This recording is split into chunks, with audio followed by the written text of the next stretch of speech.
কাগজের ঠোঙা তৈরি করা শিখব। কিভাবে তৈরি করতে হবে? আমরা একটা কাগজ নিয়েছি, কাগজটাকে প্রথমত আমরা মধ্যখান দিয়ে জোড়া লাগাই দেবো।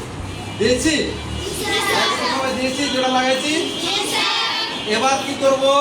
মধ্যখান থেকে একটা ভাঁজ দিয়ে নেব। দেখো সবাই তাকাও, সুন্দরভাবে দেখো। এই ভাঁজ করেছি। এবার মধ্যখানে একটা ভাঁজ দিয়ে নেব। দিলাম, হয়েছে?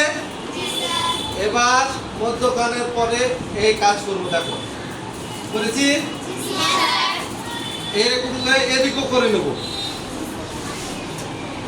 করেছি। এখন আমরা যদি এখানে একটা কাগজ দিয়ে দিই তাহলে কিন্তু জিনিসটা বড় হবে, না দিলেও কিন্তু হবে, কিন্তু এটা একটু ছোট হয়ে যাবে।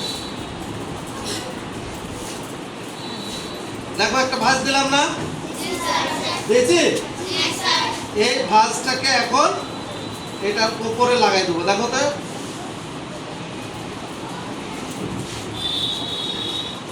এই দেখো এটার উপর লাগাইছি।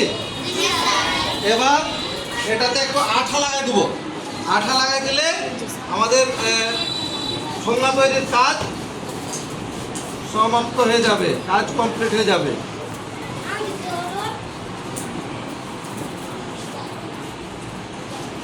দিলাম আঠা দিয়ে এটাকে সুন্দর করে লাগাই দিলাম।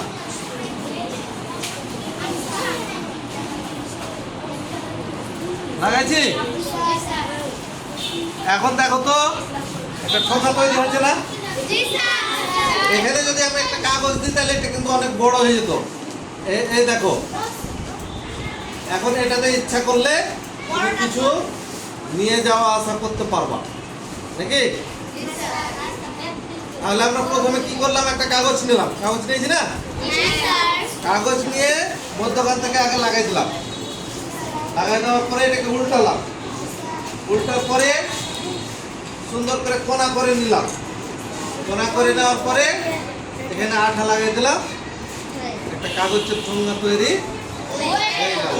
কেমন লাগলো?